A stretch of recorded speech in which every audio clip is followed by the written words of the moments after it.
こんにちは、ひろじいです。今回も動画をご視聴いただき、ありがとうございます。時間は午後2時過ぎ、遅い昼食をとるため、田野原温泉手前にある、そば処、さらに寄りました。先客の車が3台ありましたが、ちょうど2組帰られたので、店は空いている模様です。玄関に入ると、女性スタッフがお出迎え。履物は、下駄箱に入れ、席に案内してもらいます。本日使用のそば粉など記載した掲示板。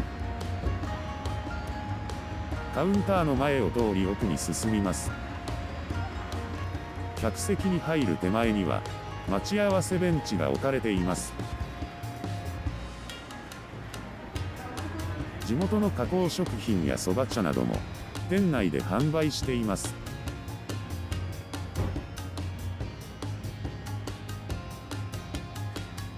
いつものように彼女は、さっさと席に着いてます。店内に残るお客さんも一組、食事は済んでいるようです。メニューブックを開いてみます。一番最初に表示されているのは、このお店の基本の品。次のページは、基本からのアレンジ。そして、温かいものとセットメニュー。私は、蕎麦屋さんの基本、ざるそばと、単品の舞茸の天ぷら。彼女は、卵かけご飯のついた椿膳。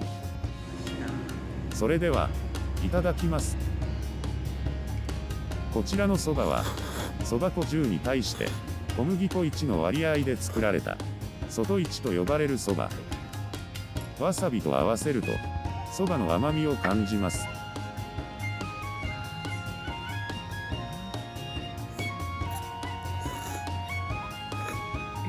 食後にコーヒーとケーキ。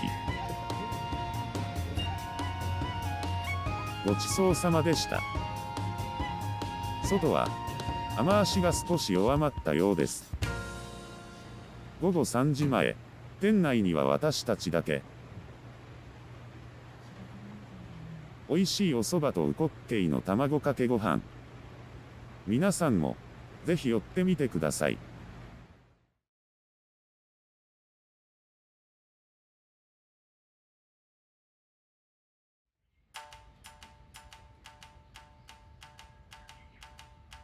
午後の朝、雨に現れた若葉がとても綺麗です。こちらの足湯は、宿泊の方も、入湯手形で露天湯巡りする方も、自由に利用できる足湯です。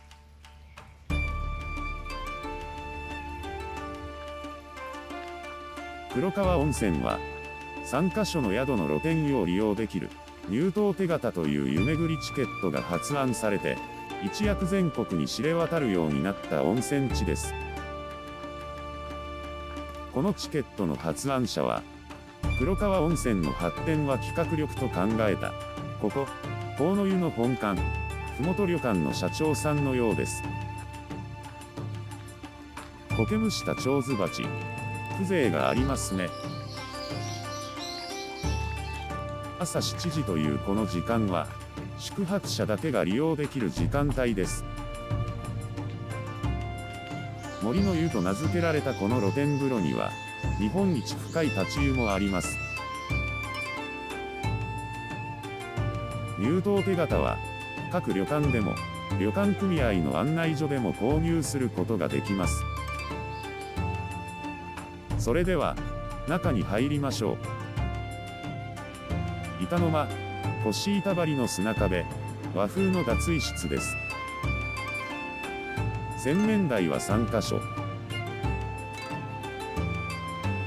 貴重品ロッカー10と、18区切りの脱衣棚、20人が押し寄せても賄えますね。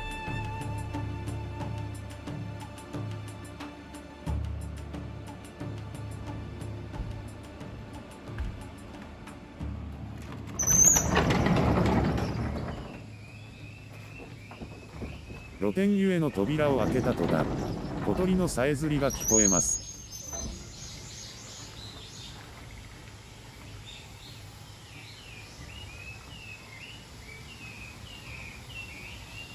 階段を降りた場所に小屋があり、その中が洗い場になっています。シャンプーセットも置かれています。大きな露天湯の端には、太い柱で支えられた屋根があり、その下には、打たせ湯の設備が設けられています。周囲は木々で囲まれ、森の中の湯、そのものです。うっすら立ち上る湯気が、朝霧のように感じますね。湯ならしをしてから、入湯です。少し緑がかった濁りのある湯は、湯口では透明ですが、温泉成分の鉄分などが空気に触れ、酸化して濁りとなるようで、日によって色が変わることもあると聞きました。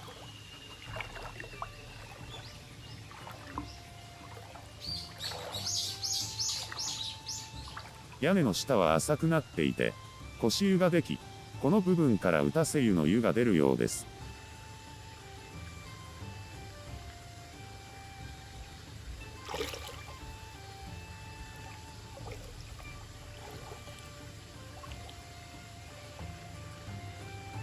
大きな露天湯にただ一人。他の客が来るまで、贅沢な貸し切りです。気温は、少し低めに感じますが、これだけの大きな湯船、気温を保てるよう、きっといろいろな工夫がされているのでしょうね。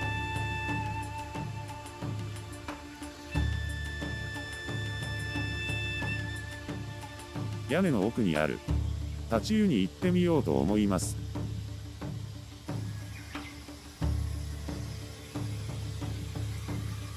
そんなに大きな湯船ではありません。階段があるので、降りていきます。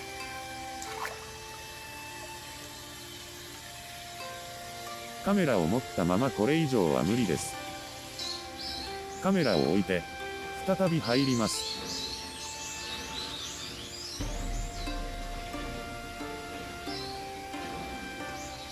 階段はあと2段。私の身長は166。最後には頭が少し覗くだけになります。あと1段でそこに着きます。結局顎下で引き返しました。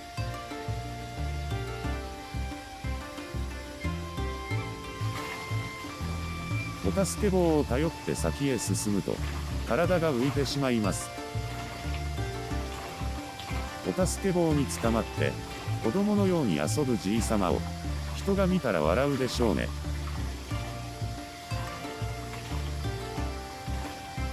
階段まで戻るときも、足で階段を探し、あたふた。自身思い出しても吹き出します。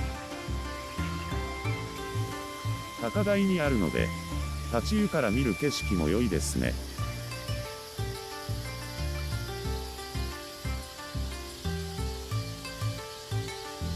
河野湯の立ち湯は、男性風呂は最深162センチ、女性風呂は130センチだそうです。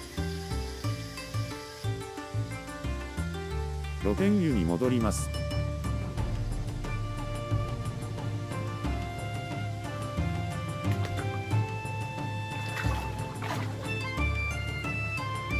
正面に洞窟風呂も見えます。楽しい仕掛けがいっぱいですね。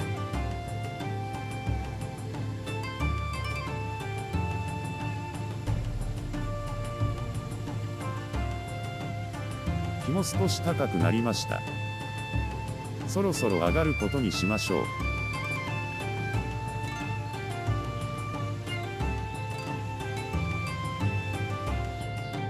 玄関前のいろりです。冬場はここに火が入って、湯上がり待ちの場所になるのでしょうね。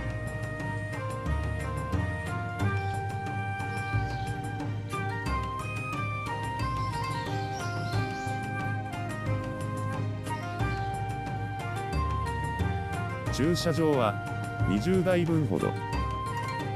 湯巡りする人たちにとっては、河野湯は、温泉街の中心から離れているので、車で来るのが便利でしょうね。駐車場脇には、喫煙のできるテーブルも置かれ、自販機の飲み物で、喉を潤すこともできます。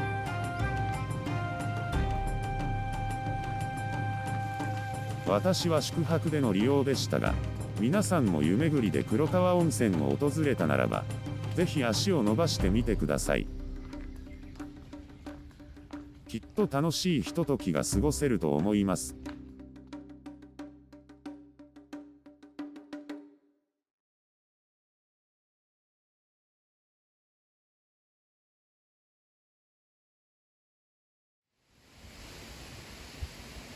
黒川温泉から田野原温泉方面へ抜ける参道の途中に砂利敷きの広場があります。ここは奥の院不動明王と書かれた看板のある駐車場です。どの宗派、どの寺院に属するものなのか詳しいことは分かりませんが、この場所から不動明王像まで行ける参道があるのです。奥の院まで100メートルと記されています。仏像への参道のスタートがバラのアーチというのはちょっと違和感がありますが、そんなに遠い場所ではないようなので行ってみようと思います。平坦な細い道が続き、その先に階段から登ってくる場所があり、そこにもバラのアーチが作られています。何とも言えない作り物ですね。八広竜王って彫られてます。確かに竜のようには見えますね。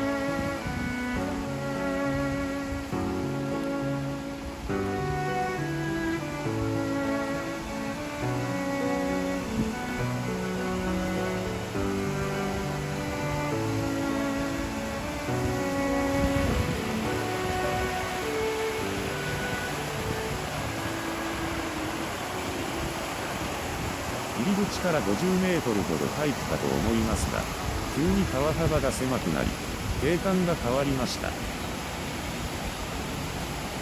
崩れ落ちたと思われる大きな岩は苔むし、その奥には小さな滝ができています。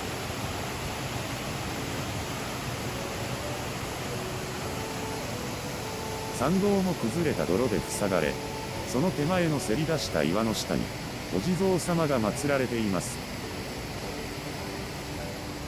崩れた場所を迂回して、先へ進みます。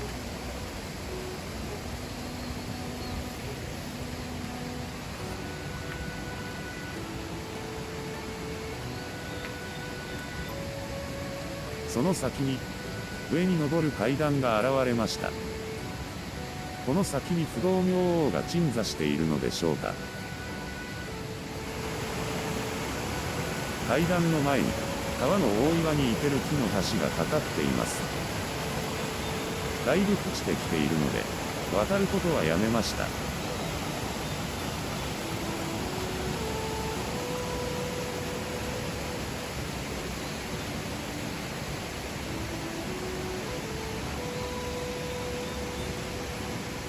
先へ進みます。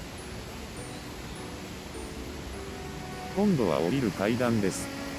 登った先に、不動明王が祀られているのではなかったのですね。階段を降りると、また川沿いに参道は続いています。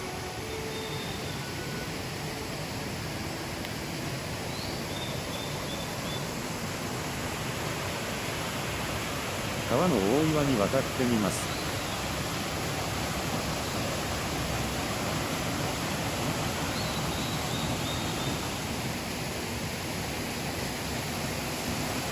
水の力で崖の柔らかい部分が削られ、残った硬い部分が、ひさしのようにせり出しています。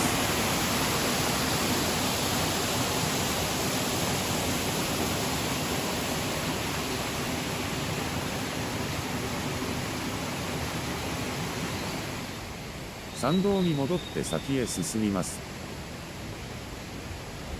また川の形相が変わり、五路大師の川底になっています。対岸に不動明王像が見えてきました。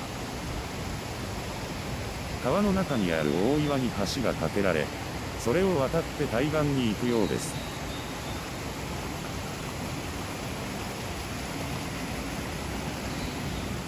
鉄製のこの橋は、新しく架け替えられたようですね。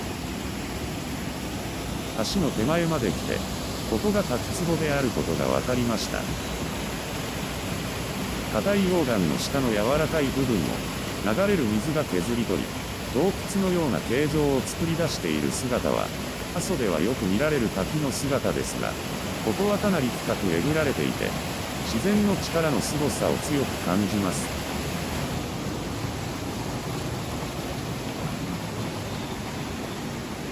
ここからは道といった感じではなく、斜面を行くようになります。このチェーンは、滑落しないための補助ですね。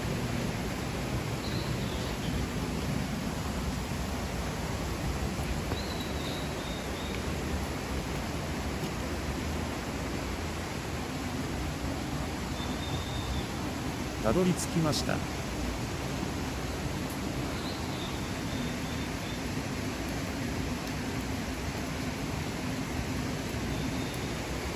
人の持つ邪悪な心を断ち、仏への道を説くと言われる不動明王を、誰が何の目的でここに祀ったかは分かりませんが、こんな場所までよく運び込んだものだ、と思います。特に願いはないですが、手を合わせたところで、車まで戻ります。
入り口から100メートルより距離はあったと思いますが、そのわずかな距離の中で、流れる川のいろいろな表情が見れたり、小鳥のさえずりを聞きながらの森林浴や、滝の作り出すマイナスイオンで、心も体も洗われたような気がします。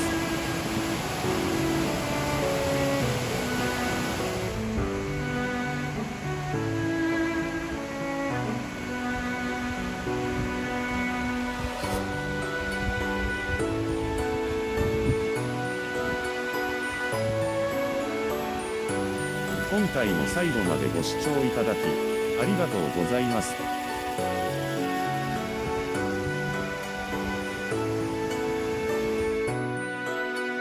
次回の動画では、平日の黒川温泉の街歩きの模様をお伝えしたいと思います。